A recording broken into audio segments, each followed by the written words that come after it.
You're listening to the TV Obsessive channel, presented by TVObscast.com. Okay, welcome back to the TV Obsessive podcast. We're here for episode 60 today. As always, I'm Cameron Crane, the executive editor for TVObsessive.com, joined by Ryan Kirksey, writer and contributor for the site. How you doing today, Ryan? Today I am great. Everything's going very well. We are almost at August. I was actually thinking today, we used to think in August, oh, all of our shows come back next month, but that August doesn't really mean anything anymore. They're all happening all the time now, right? Just everything all the time. Yeah, I was thinking about that too. Like fall TV, is fall TV still a thing, I was saying to you, like right before we started recording, well, we're doing Lady in the Lake. There's this question of, well, what do we do right after that? And you'd think, given that it's going to be September, there'd be tons of options. And it doesn't quite feel that way. It really doesn't. So we'll see. That hasn't been decided yet for people who might be curious. But for the next several weeks, we'll continue working through Lady in the Lake on Apple TV Plus.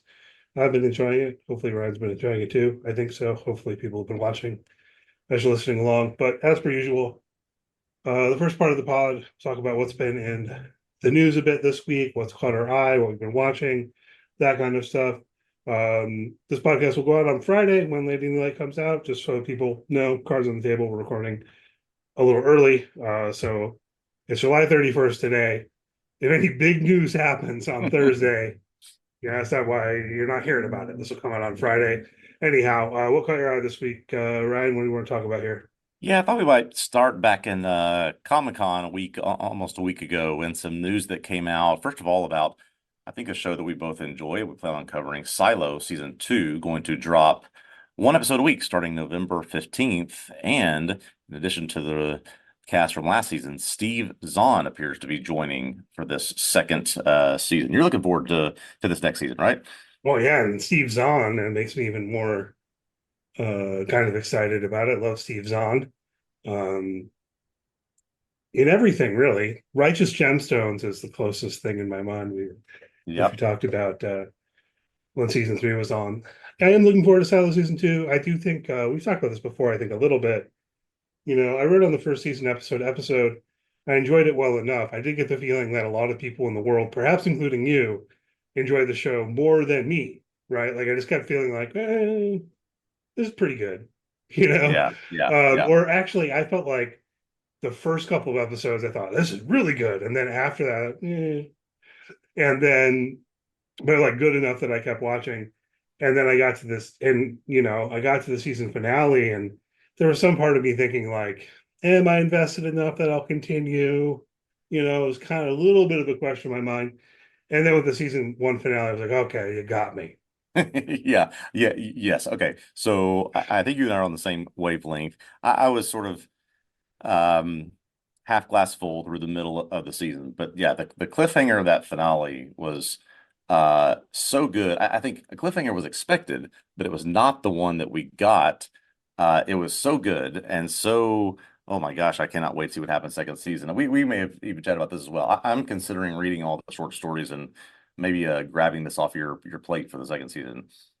Cool. Yeah. I mean, the I haven't read the books or short stories or books that are collections of short stories or Yeah. whatever they are. I know that they're relatively popular and acclaimed, and the show is too. Definitely watching the second season. Um, yeah, and I think we can more or less commit to that one of us will be writing on the second season, and the two of us will be talking about it on the podcast. I think we've Yeah. decided that.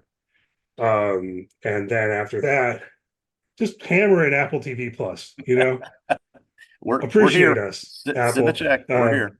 Because that's going to run right up until when Severance starts in January, and we'll be on that Yes. also.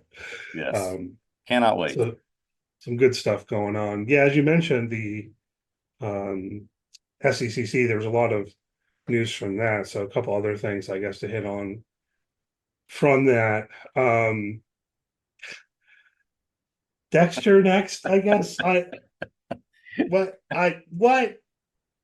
T tell Um, me a time that you are aware of where a show has had a prequel and a sequel going on at the same time. um, I mean, I can't really think of another Yeah. instance. Yeah, you put me on the spot. I was like, I feel like there's something out Yeah, there. they're just, I just, this is just like Dexter universe all of a sudden. Well, and it's funny because I remember however many months ago, on the podcast here, calling attention to some comment that the Showtime executive made about like, hey, we want to do more Dexter. And my remark was like, how? You know, and then they come out with the news about the prequel. I was like, okay, Yep. well, yeah, that's how. Sure, okay, you can do a prequel when Dexter was a teenager and so on and so forth. That makes sense. But now they're saying that they're going to do a show called Dexter Resurrection. Michael C. Hall's coming back, and I don't even quite know how to navigate spoiler worries here. It's kind of in the title, is it not? It's kind of the time, right? That like they're doing it. It's not my fault if I tell you what happened in Dexter New Blood, is it? It's a very odd thing. So anyway, in Dexter New Blood, he dies. Um, so it really is just kind of like, what the hell? What is this going to be? How is he? I mean, is he going to be a zombie? I literally have no idea. Um, Michael C. Hall apparently said something cryptic like, "Oh, it's really cold up there." So, like, Oh boy. I guess the most straightforward line would be, "Well, he didn't really die. It was just like you thought he died. It was a TV death sort of thing." Right, right. Um, but I really don't know how I feel about this one because my problems with the ending of the original Dexter, I think, stemmed in large part from this feeling like they fell too in love with the character. They Yeah. weren't willing to like give him the consequences that he deserved or would have made sense in terms of his narrative arc. And there was also some cheesiness, but I think a lot of people had that first complaint. And then it seemed to me like a lot of people thought that New Blood kind of rectified that complaint, that Mm-hmm. they fell too in love with Dexter as a character, and then New Blood was the chance to kind of set things right and give it a better ending. A lot of people thought it did. And now it's like, well, they're gonna dial that back, I guess, because they just want to do more Dexter with Michael C. Hall by any means necessary. People are Yeah, gonna watch it. as I say, these Showtime executives, I mean, they're not just conjuring up these ideas out of thin air. They've got to be doing, I guess, their focus groups, market research, people telling them that we want more Dexter. So if you want it, you're going to get it in the next couple of years. Well, and they're seeing that, relatively recently, the original Dexter series came to Netflix or came back to Netflix. Like I feel like it was on Hmm. Netflix 10 years ago, but whatever. And so like it's doing really well on Netflix. Yep. Like a Suits almost not to the Suits. level of Suits last summer, but a lot of people are watching the original Dexter. So they've got all of this market data, I think, that people like Dexter and people will watch Dexter Resurrection, even if they're complaining on social media about how it doesn't make any sense. They will watch it, and of course, that's all that they care about. Yeah, yeah, exactly. I, I'm not sure where to go or where to even start with all this, but there's gonna be a lot of Dexter in our timelines over the next couple of years. Now I feel like it might be too much for me to try to start and go through, but we'll see. There's a lot coming. Yeah, yeah. I mean, you have to like kind of get on it. Yeah. I mean, I will say the original series was, at least at the beginning, quite good. Like I think at the Yeah. beginning it was Yep. really good. There was a reason it was capturing our imagination. How well it stands at the test of time, I don't know. I haven't revisited it. And then, there are some disagreements about exactly when it turns. But I was with it longer than a lot of people. A lot of Yeah. people were like, "Oh, that show's not good anymore." Like, I'm still watching it. It's still entertaining enough. So for me, it was really the latter half of the last season, even, where I felt like it quote unquote jumped the shark for Yeah. real. Yeah. Um, anyhow, Well, yep. moving on. That's More coming. happening. Yeah. I think these other things or other couple of other things we have here on our notes were also San Diego Comic-Con news. I have actually, probably to my detriment, never seen an episode of The Boys. This is apparently a very well regarded, smart, modern political commentary show about superheroes and anti-superheroes. And it's so popular. We're in the fifth season right now that it's going to get a prequel series that is going to come out called Vought Rising. I presume that's a character or a subject line or something. I'm not quite sure because I haven't seen it, but it's popular enough that it's going to get its prequel series in the next couple of years. Yeah, we're really gonna catch it now. I have not watched The Boys either. I know that I haven't this is seen a it single seems like a episode. blind spot for us, I think. Um, I know it's really popular. I don't know. We could talk about why we haven't watched it, but it seems a bit crass. Yeah, yeah. Like this is my there's a certain level of stodginess within me that comes out in moments like this. I'm like, it seems kind of like fart jokes. I don't know if I'm into this. Yeah, Uh, I just think it's this my understanding, this is an ignorant commentary because I haven't seen it, but the idea that it's sort of a commentary on how our heroes, our the people that are we all look up to are actually really and truly awful down deep. I think there's some of that sort of meta commentary happening about our the political landscape. So people we're supposed to look up to are actually the most awful people in the world. I think there's some of that there. So it sort of mhm. is retelling a a factual modern story right now. But again, I think that's something I should probably catch up on because I do feel like, especially with the genre of shows I pay attention to, this feels like a blind spot for me. It feels like a blind spot for me also. And I think part of it though is when it came out, besides me feeling like the tone might be a little bit crass and my secret stodginess, there was also I was starting to maybe feel a little bit of superhero burnout already. Yeah, yeah, And I'm familiar with Watchmen. There seemed like a similarity in terms of what it was doing. And I don't know, maybe that's not fair. I mean, I know it's got different source material. Anyhow, it's a very popular show, and we're bad people because we haven't watched it. But you're getting a prequel series, and but there's already been a couple of spinoffs from this. There's yes, this is Gen true. This is P. true. There's also an animated series that is called The Boys Diabolical. So there's like a kind of boys averse, as it were. Um, one more season, I think, of the flagship. So however that plays out in terms of the timing, I don't Yeah, know. But yeah, they're doing a prequel. And I'm sure people will look forward to this. I know that Jensen Ackles' character became quite popular. I think he entered in a later season, and he's one of the ones that this focuses on. yeah, And exactly. I am a fan of him from Supernatural. Like, I don't Yeah. know, not a total stick in the mud. What's Supernatural? And Um, the show is going to be set in 1950s New York City, maybe sort of an Incredibles vibe, if you recall that film. So should be an interesting piece to pay attention to.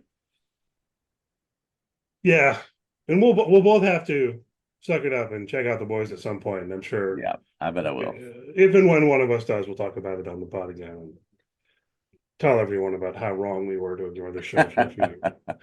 Um, Another spinoff, I believe, was also announced at the Comic Con, or in the same time frame anyway.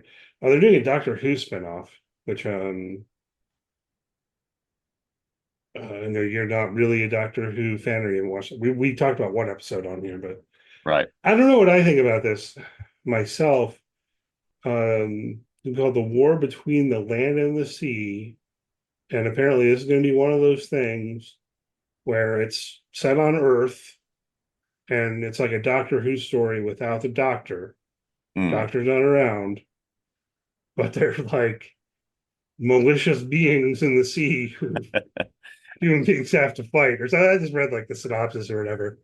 Um, and it seems like the central protagonists are going to be Unit, which I guess this is just for people listening who are familiar.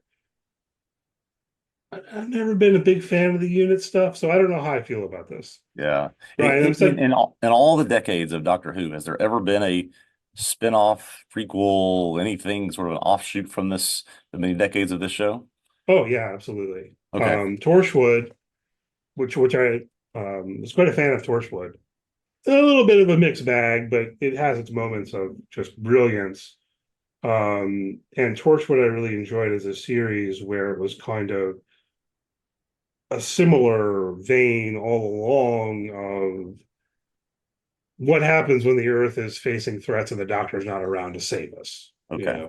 Human beings are just left to our own devices. And of course, because we're human beings, we're kind of, darker about it. Yeah. We do some kind of nasty stuff potentially. Um, but then, and there's been some other stuff as well. There's like the Sarah Jane Adventures. I feel like there was another show that was on for like one season that they canceled. So they've definitely done some things. I'm not against that in principle, but Unit, Ryan, in Doctor Who, Unit is like it's almost like the United Nations Okay. or something. Um, but not quite. It's very British. Maybe it's just British. I don't know. Anyway, it's like their fence. Yeah. I think that's part of my resistance cards on the table to ever really getting behind Unit, because even though in many times when they enter the story they might be on the side of the good, it's Yeah. still like they're the government, Yeah. Okay. and I'm just not really behind that as the heroes of our story being Unit. Yes. Doctor Who Um, operates outside the government, I presume. well, it's like I think technically the Doctor's like the president of Earth or something. Okay. I don't know. I don't know. We're getting into the weeds. We're getting into the weeds. But I mean, the thing is, you can do that kind of story, and I can appreciate it.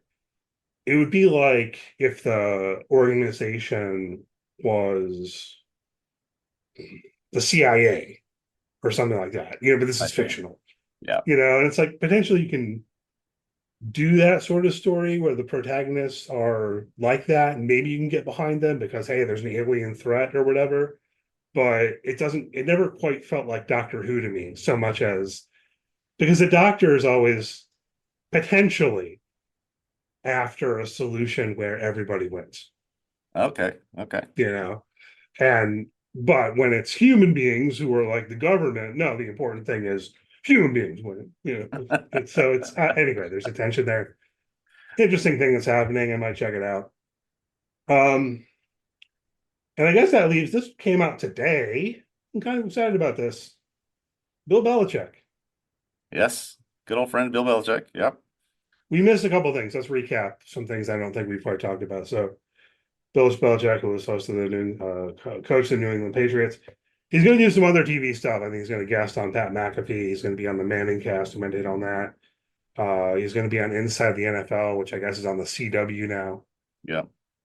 But it just came out today that he's going to have a show called Coach on the Underdog Football channel. I'm not sure whatever. It's a YouTube channel. Yeah. Are you familiar with Underdog's YouTube stuff? Yes, I am. I do play a lot of best ball and fantasy leagues on Underdog. I have lost a lot of money there before. I'm not Yeah. ashamed to say. So this is interesting. That they have Steve Smith, former NFL wide receiver. Mhm. They've got a couple of NBA players on their roster. So they're really expanding from the fantasy sports game into the sort of sports content creation world. So this is not new for them, but this is a massive, massive It's a gain for them massive with Bill get. Belichick. Yeah, It's a huge get. I mean, yeah. So like their kind of like flagship show is a fantasy football show hosted by Josh Norris and Hayden Winks. They do some really good stuff. But yeah, as you mentioned, they've also had like Steve Smith. There's another running series on there with Colt McCoy, that's right. Yep. who that seemed like a relatively big get. Honestly, that you have Josh Norris and Colt McCoy breaking down film, and apparently that's what Bill Belichick's going to do. Yeah. So this I sounds really mean, fascinating. He's going to have a weekly show where he breaks down film from that week's games. I guess and that's for the idea his here. as dry and bland he can be in some of his interviews, if you ever get him going talking about the game and X's and O's, it's really quite fascinating to hear him talk about this from that perspective. I did find this interesting because I also just a few days ago read something from Kyle Shanahan, the coach of the San Francisco 49ers, who said he asked Bill Belichick, will you come work here? You can have any job at any level for any pay at any time. And he said no. So I guess he'd Mhm. rather do YouTube X's and O's breakdown for Underdog. Well, I think he wants to be a head coach again. Yeah, yeah. And that was the caveat to Kyle Shanahan's offer. You can That's true. you can come here and do any job you want other than mine. Yeah. I mean, that's implicit, right? Um, But yeah, man, I don't know. This just seems like a huge get for Yeah. Underdog.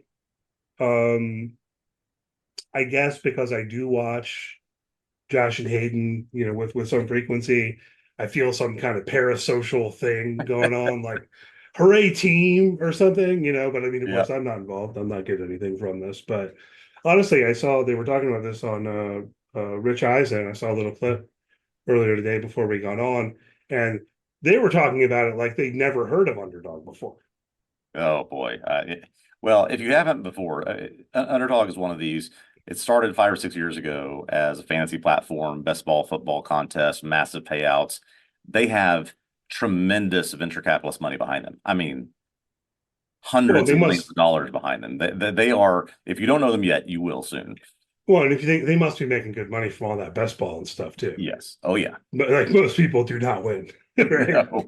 So, but I think it's really interesting that they have decided, look, we're not just going to be a fantasy football site where you can play best ball and all of that, and not just football, they do Yeah. other sports too, Yep. but that they said at the same time, we're going to do this media thing. We're going to have a running, fantasy football show, and that they're working to expand it. And again, Bill Belichick is a huge get here. Might only be for the 1 year because again, Yeah. I do think he wants to be a head coach again. But yeah, I'm looking forward to that. As you say, you get Bill Belichick in the mode of breaking down football. Yeah. There are very few people alive who know more about football than Bill Belichick. That's Like exactly the right. number Yeah. might be zero. This will be bookmarked for me. I'll be checking it out during the season. Yeah, for sure. Um, cool. So you want to talk about House of the Dragon a little bit? You put it in the notes. Yeah, what there is to note is there are no, there is only one episode left in this second season. It will air this Sunday night, August the 4th. We will on Monday have our recap up. I'll be putting in the work to get that done. It is a hefty 75-minute episode that we have to digest on Sunday night, but episode 7 is getting extremely good reviews. Was a very interesting story in terms of character development. This has been a mixed season for me, but I think they can. I think they can finish strong with this if they do things the right way. And I'll sort of withhold judgment on what that might be. But one more episode to go. We'll have our preview, or not our preview. We'll have our recap up on Monday, and then probably next week I'll just give some final thoughts on the season as we do the podcast. Sounds good. I mean, I've been watching it too. I think we just kind of want to avoid spoilers, unless we could have a little mini pod in the pod where we do spoiler talk. Um, Apparently, the finale has leaked online. That is something that happened a couple days I ago. saw that, but I think it was only half of it, Okay. but I don't know. I always feel weird about that kind of thing because half of me goes, "That's terrible." The other half goes, "Should I seek it out?" Yeah. It You would know, help me it's in like, planning on what to write. Yeah. oh yeah, anyway. I think maybe it was only half of it, and also I think it was on like TikTok. I Yeah. don't know why people are doing this. Don't. This is the broad thing that I would want to say to everyone, like pretending the person who did this is listening. Don't do that. They're going to Yeah. stop giving us screeners for things. That's Don't right. do That's exactly right. it. But speaking generally about House of Dragon season two, I've enjoyed it more than season one. I will say that. Oh, good. Okay. Okay. If anyone listening watched season one and hasn't watched season two, I feel like the show has gotten better Yeah. personally, for whatever that's worth. There are some clear strengths that it has over season one, particularly, with the timing of some of the episodes in terms of the how fast it moves. That was certainly one of the disadvantages of season one. But it's been in my mind, they sidelined a couple people that were really strong characters in this season Yeah, that I wish they had not done. But other than that, there have been some real strength. So go it check out. probably We got pieces on every episode up. probably is mostly related to what you're saying. Something about the pacing. Season one was kind of wonky, and Mhm. was there time to care about this character before they died, or you Yeah. kind of care about this character, but now they're played by a different actor, and it was Yeah. just kind of odd. And then there were moments where it was like, do we really need to dwell on this painful childbirth stuff so much? Like Yeah. it almost felt like torture porn or something. Yeah. Yeah. Um, but anyway, I've been enjoying season two, so looking forward to the season finale. And yeah, you read Ryan's recap. Should be out Monday. And we'll hit on at least a little bit next week. Um, really the only new thing that I've discovered in the past week or so is this show, The 1% Club, which is a game show. Here we I go. love my game shows. It's on Amazon Prime Video, hosted by Patton Oswalt, which is part of the draw. Yeah. I don't know if I love the show, but I watched everything, so it's got that going for it.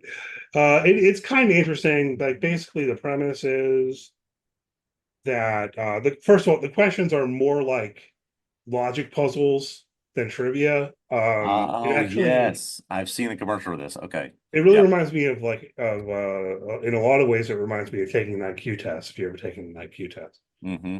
Um, in similar ways, I find myself quibbling over some of the questions. But anyway, the idea is that they've surveyed the American public, however many people, I don't know how many people they actually surveyed. And so it's like, okay, the first question, 90% of people got this question right. Right. And then it ticks down to where it's at the very end, only 1% of people get this question right. And there are 100 contestants at the beginning of the show, and then it dwindles down based on people getting the question wrong. Ah, okay. Okay. This does sound interesting. Yeah, it's kind of Yeah. cool. It's and there's It's a couple unique. other wrinkles to it. Yeah. It's like they start with a $1,000. They each start with $1,000, and when they get the question wrong, then their $1,000 goes into the bank, the prize Okay. bank. And then like halfway through, they'll say, "Well, now you have the opportunity. If you want to, you can pass, but you have to pay your $1,000 in, but you can pass Okay. and move on to the next question." Then they'll like give people an opportunity to just take their $1,000 and run.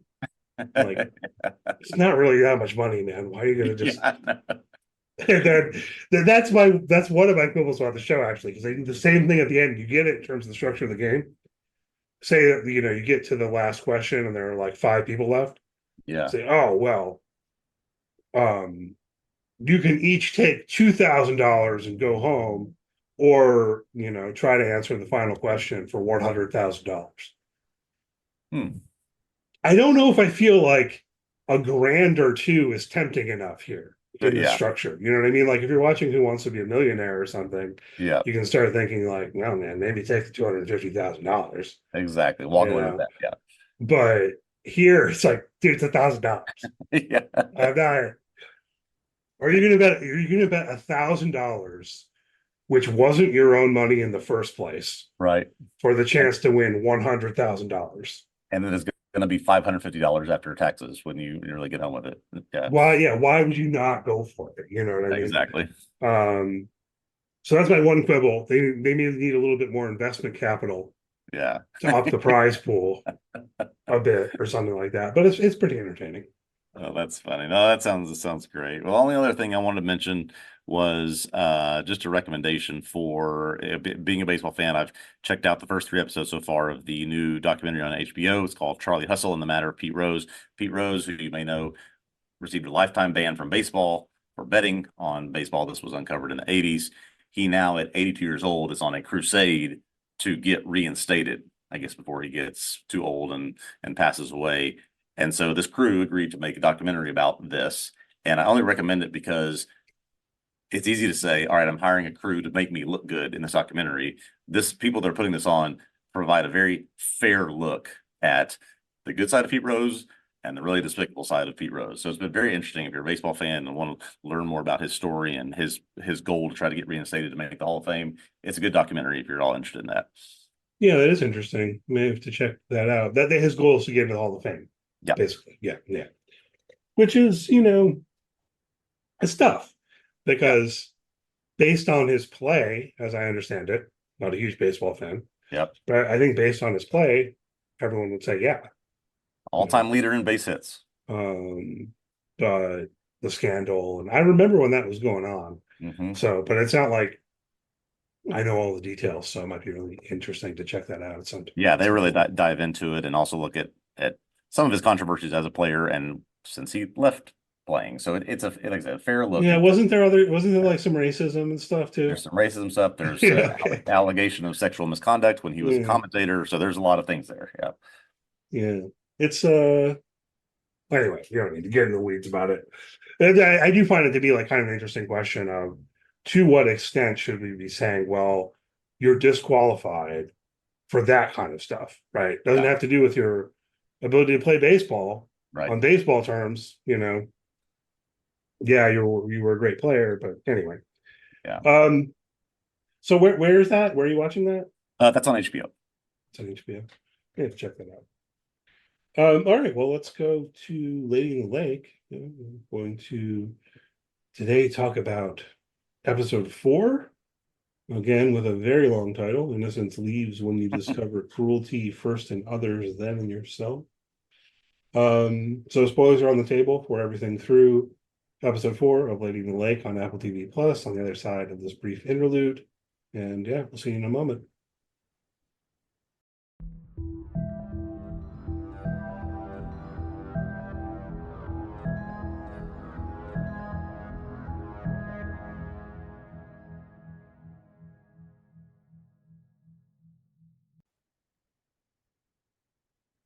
Okay, we are here to talk about Lady in the Lake, episode 4 on Apple TV Plus, titled Innocence Leaves When You Discover Cruelty, First in Others, Then in Yourself. This episode written by Nambi Kelly and directed once again by Alma Harrell. Our girl Maddie is really going through it in this episode. She meets with Stefan in the hospital, where she learns about him being part of some experiments known as Operation Whitecoat during wars of the past years. Military in these things would send conscientious objectors. We'll talk more about what those experiments were in just a little bit. While she's there and throughout the episode, she has flashbacks of Alan, her high school boyfriend, forcing himself on her when they were young. She ends up taking the information about Stefan to the Baltimore Sun. They run a story about this, which casts doubt on the fact that Stefan was, in fact, Tessie's killer. This gets Maddie a full-time job, but as a responder to letters to the newspaper. At a Hanukkah party, Alan confronts Maddie about getting involved in the investigation of her daughter's murder. And later, Stefan escapes the hospital he is at, confronts Maddie in her own apartment before going into the lake where Tessie was found before police capture him. Speaking of the police, Officer Platt and his partner pursue Duke, who was one of the men responsible for trying to assassinate Myrtle Summer. Duke shoots and kills Platt's partner. Platt then shoots and injures Duke. He is deemed a hero for this, and he is then recommended to be a homicide detective for the Baltimore PD. And our other storyline, Cleo, begins to put her numbers game plan into action, trying to get her friend Dora and others to get out of town with her. She eventually convinces Lucille, her hairdresser friend, to bet on number 366 on Christmas Eve so they can collect all the money. Cleo will give her 20%, and then Cleo and her son are going to get out of town. But Shell Gordon learns that Reggie asked Cleo to do the drop at the Summers, so he tells Reggie he has to take care of her, kill her before Christmas to tie up that loose end. Cleo gets the money from the bet. Reggie tricks her into meeting him. It appears that he kills her and then dumps her body in the lake. The exact same time Stefan shows up. We think, see Cleo finally murdered in this episode. We don't actually see it, but I think we can Yeah. very fair assumption that it happened. So I don't know. You want to start there or with Maddie? Where should we go? Yeah, I mean, I guess we can start there. As you know, it is kind of interesting that they kind of don't show us the event of the murder itself. We see Reggie dumping her body in the lake, which is a repetition, I take it, of what we saw at the beginning of episode 1. Right.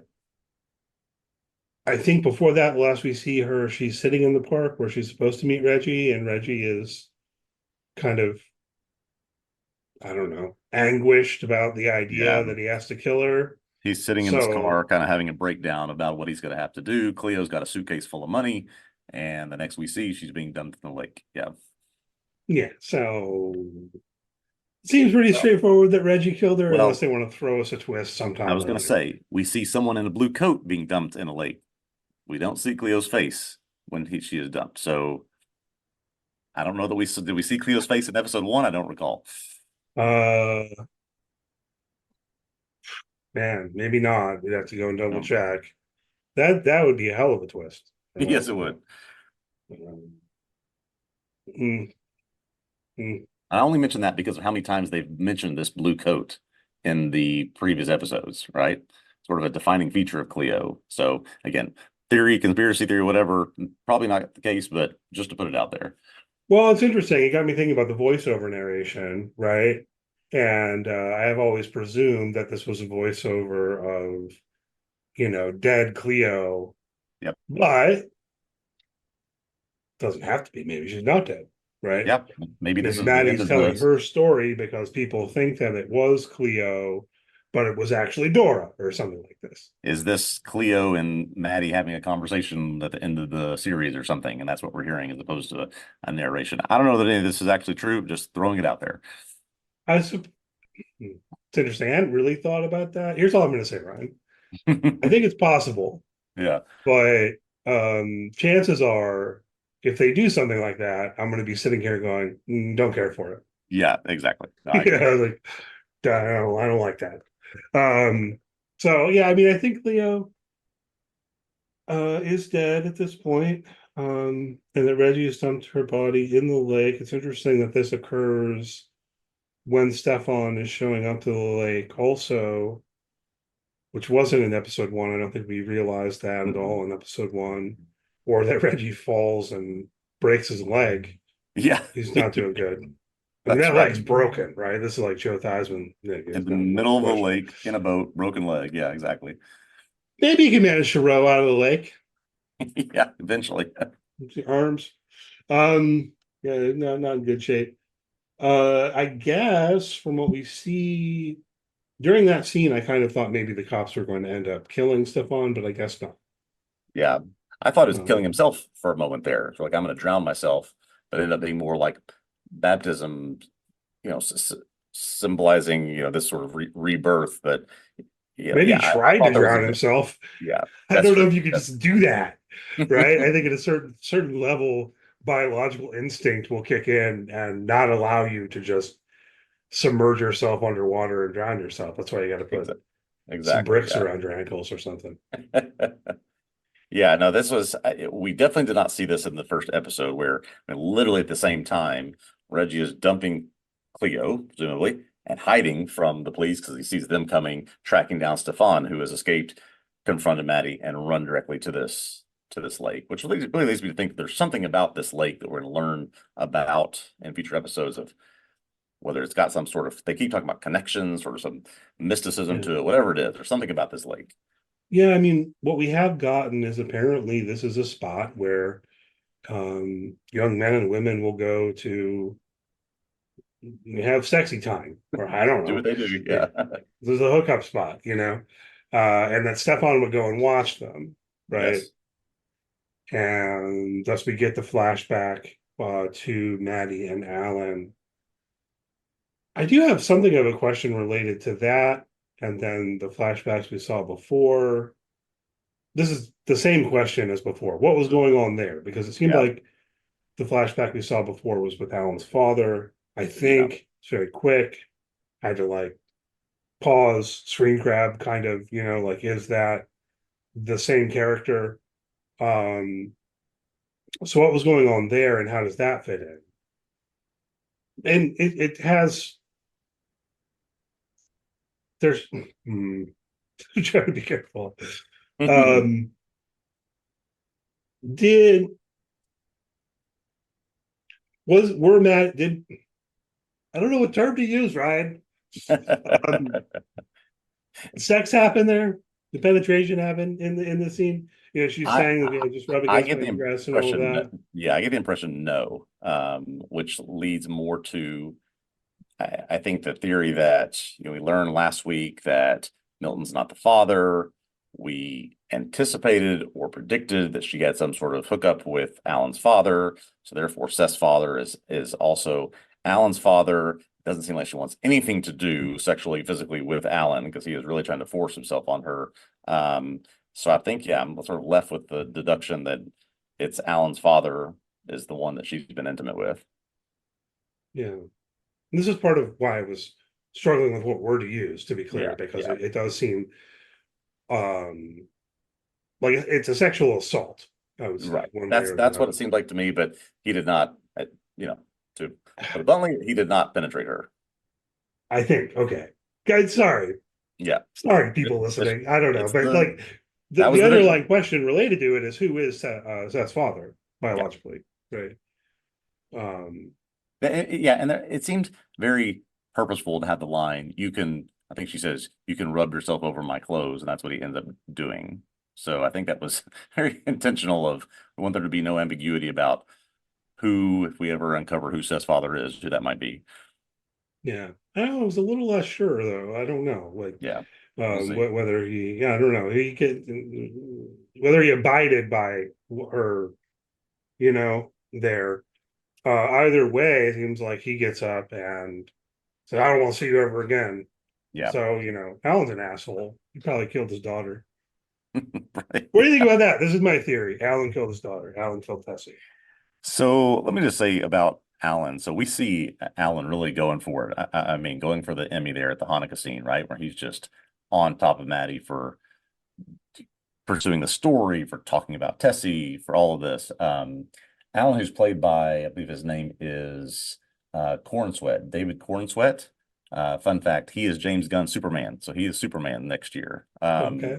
Yeah, so this is going to be a different look at this guy. He's like the 13th lead on the show, but he's going to be Superman next year. Um, yeah, that sort of violent outburst that happened at the Hanukkah party, that put him at the top of my suspicion list. That something happened, didn't get his way. We've seen him as a teenager or young man. Something happened, and it would not surprise me if that ends up being part of the twist of the show. Yeah. Yeah. And then he's mad. He's like, we effectively pinned it on this weirdo Stefan guy, and now you're calling things into question. I mean, I suppose he could be upset like that, even though it doesn't necessarily mean he's guilty. you know, Yeah, But yeah, um definitely made me suspicious of him and don't care for that guy. no, not at all. Um the other bit of evidence there, right, would be that, why was Tessie taken to that spot and so on, right? Yeah, Um, why was Maddie drawn to look for her at that spot? Did she yeah. already suspect? That's a question Stefan has. What drew you to that place? Yeah, that specific spot of the lake. Yeah, yeah.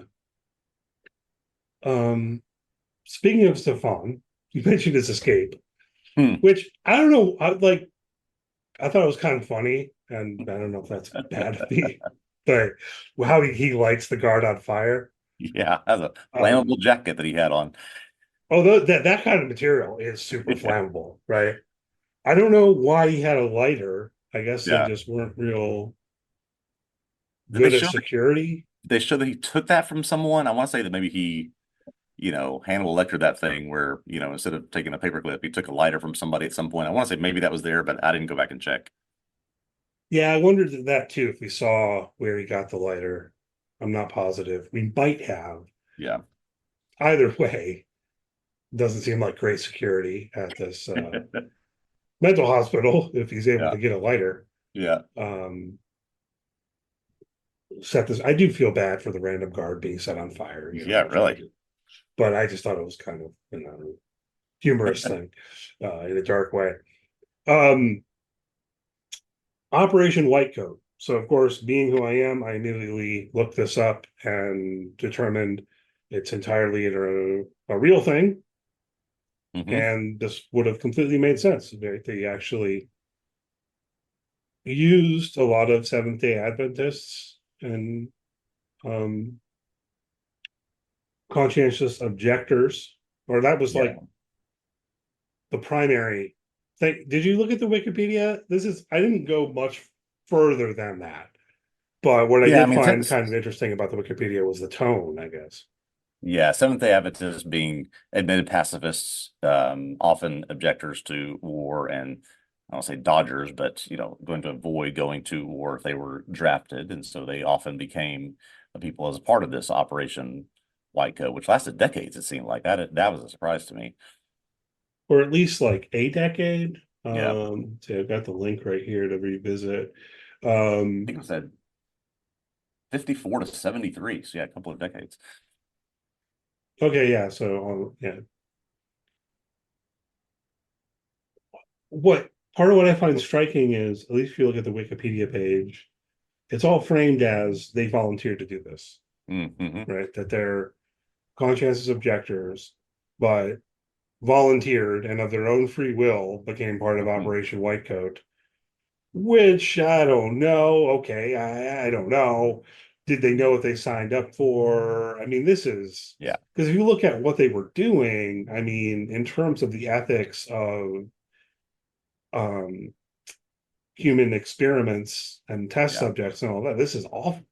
Yeah. To me, This it was is either a misrepresentation of what the experiments were going to be, or they agreed to it under the threat of imprisonment or some other punishment if they didn't do it. right. So it's really voluntary. Yeah. I don't know. It's maybe I haven't quite got on the detail side. If people haven't looked into this, the purpose of the program, which they basically represent here in Lady in the Lake, they show us. But if it wasn't clear what you were being shown, Right. they were testing basically bioweapons or things they thought might be used as bioweapons on these test subjects, like Stefan in the show. Right. Um, I don't know, to see what happens, to see if they can treat it, So it's like they're giving people a disease and then giving them antibiotics. Yep. Yep. Exposing them to some elements, compounds, whatever. They're not sure what they do, see what the effects are, then try to treat it. Yeah, it was quite horrific. Officially, they claim no one died. Yes. Eh, I don't know. It's just like putting on my Mulder hat a little bit. I don't know. I mean, this Yeah. is so like, but it's interesting because it does seem within the context of the show, this was by no means widely known or anything like that. I mean, Right. obviously, there's a certain element of scandal to the idea of something like this that's visceral, I think. You're like, well, what do you mean they're testing bioweapons on human beings in Maryland, right? So Yep. it's like right down the road. Um, but yeah, I just thought part of what I thought was interesting about it was reading about it a little bit. It seems like at this point, completely known that this happened and totally not apologizing for it. Yes, exactly. But to your point, it becomes the focal point of Maddie's story. They sort of break Mhm. this wide open, and no one else has had access to this or knowledge of it. And this is what becomes the story, as opposed to, I guess, Tessie's family wanting it to remain on Stefan, the killer. She sort of said, "Well, who knows?" Based on what have learned now. Right. And I mean, of course, the fact that he was a subject in Operation Whitecoat, that doesn't mean he's innocent either. Right. You could understand why Tessie's family is upset if, you're feeling like the story is garnering sympathy for the guy who killed Tessie and things like that. But I guess this is part of what is interesting about the show, but where I'm starting to feel the slightest bit frustrated here, a little Mm. bit more than halfway through, is in not getting new information about those mysteries at the Yeah. site. You Yeah. know, we don't Yeah. even really go ahead. I say at some point you have to start tying up the mystery instead of expanding the mystery.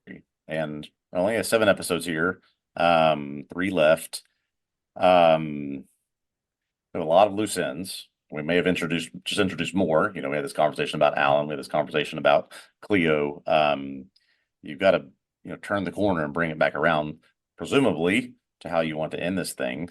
So introducing this, I mean, maybe that's sort of the peak of the mountain here, and we're going to go downhill from there and sort of picking up some speed on this. Yeah, I guess the main thing was I was kind of expecting when Maddie sat down to talk to Stefan that we would at least get something from him Hmm. that related to Tessie's death And we seemingly got nothing. beyond him saying he didn't do it. Right, right. And that's kind of all we got. I'm willing to believe he didn't do it. I think maybe he didn't do it, but we did Yeah, see that he was there with her in the store. That's the last time we saw her alive, other than Santa Claus. Gotta mention Santa. So, like, some hint from Stefan, some hint of anything that might fill in the gap in relation to the Santa Claus scene or something I was hoping for, and we just really don't get it. He just we says really. he didn't kill Tessie, and then we end up talking about Operation White Coat, and that's it.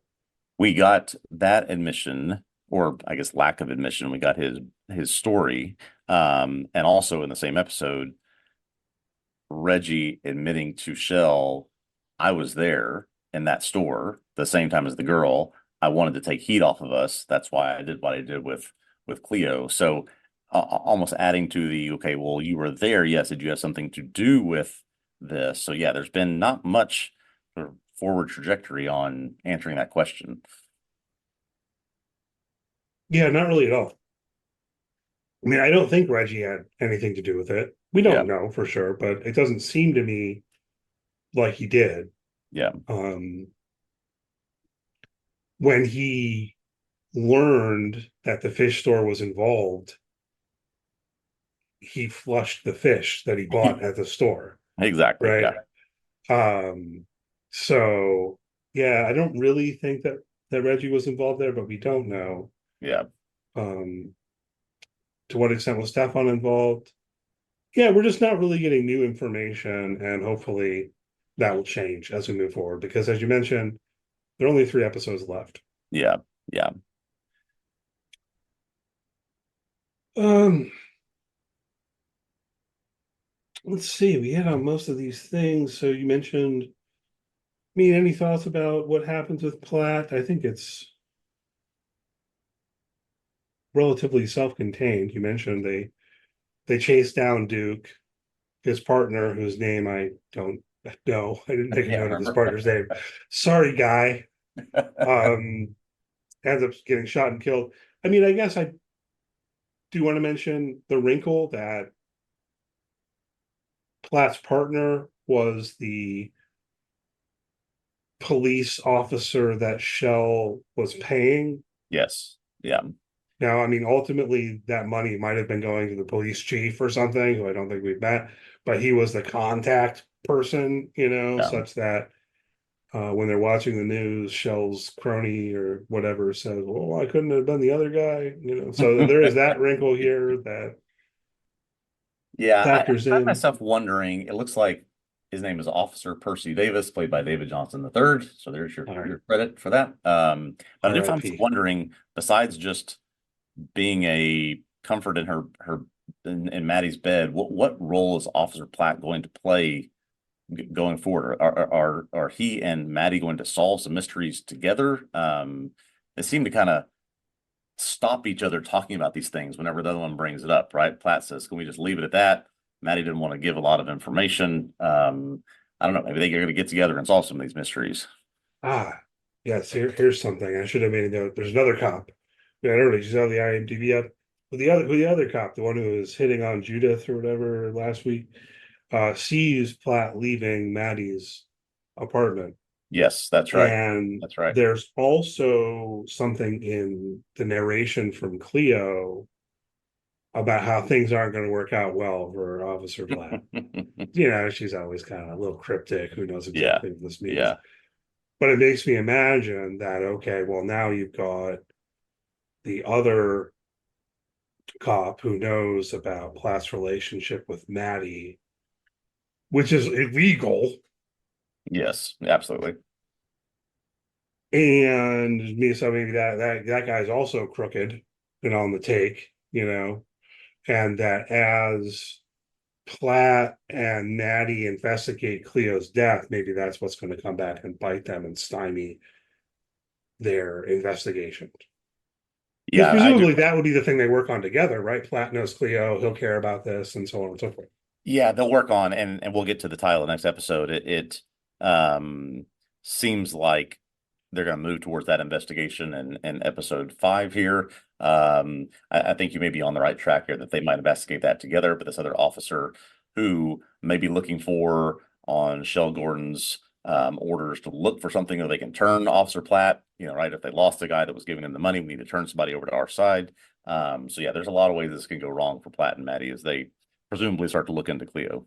Yeah, right. Or maybe, perhaps coerce him towards dropping it. You Yeah, can't look into this anymore, or yeah, else we're going to expose this illicit relationship and so on.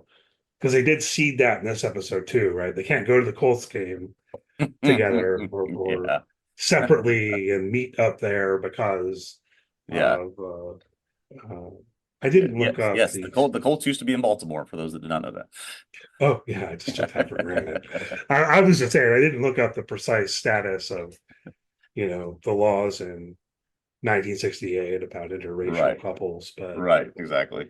that's what we're referring to. You can get in trouble. Um, so yeah, I don't know. Anything else we want to hit on here? Yeah, I think those were More or less the covered high it. points. It does, to your point, I do hope or expect they sort of turn a corner. In this episode, we've got episode 5 is titled "Every Time Someone Turns Up Dead in That Lake, It Does Seem to Lead to You." So, which tells me, I think, two things. Number one, that Maddie's involved. That's the you in this sentence. And then someone turning up dead in that lake would be Cleo, or presumably Cleo, but someone's dead in that lake right now. Yeah, yeah. So we finally gotten back to the beginning, as it were. Yeah. Better Lady in the Lake. It's an interesting question. Again, yeah, I hadn't really thought about that till you mentioned it at the beginning of our conversation here today. That do we know for sure that it is Cleo as Yeah. opposed to woman in blue coat? I And I have to go back presume, and double check at the beginning of episode 1 where we see her face. I yeah. don't think we do though. I don't think we do either, but I presume we will find out one way or another in episode 5. Having not watched ahead, I presume we will figure that out. We'll see. Yeah, for it to make sense, it really does kind of have to be Cleo. So I'm not putting a lot of weight on this No, speculative no. theory, but 7% chance it's not Cleo. yeah, very small, but less than 7. 1% chance. Oh, another quick note. Someone was nice enough to comment in on the YouTube comments for our podcast last week. We were talking about the numbers game, and Yeah. was saying how it seems like there should be some shorter odds Right. possibilities. So apparently there are on the numbers game. You can run the numbers boxed. You know what I'm saying? It's like when you play the Oh, pick okay. three, you can take it straight or boxed, meaning Yes. like they could be in any order. Interesting. Okay. Yeah, yeah, yeah. So you So don't it really is just like an yeah. illicit pick three lottery game. Yeah. As opposed to you getting the numbers in order plus the Powerball or the bonus number in the bonus box. You just got all the numbers. Yeah. I hear it. Okay. That Yeah, makes sense. yeah, of course. And it is confirmed in this episode the numbers game is rigged. Yes. Yes. You kind of already knew that. We didn't already know that. But anyway, yeah. So all right, good. So we'll be back next week to talk about episode 5. Hopefully you'll join us if you enjoyed the podcast. Please do leave a good rating, leave a good review, like and subscribe on the YouTube channel, leave a comment, all that good stuff. You can follow TV Obsessive on social media. Look for TV Obsessive, whether on X or Facebook. What else? In Instagram, Threads, Blue Sky. And yeah, check out TVObsessive.com and read some articles. And we'll see you next week. All right. Looking forward to it. See you then.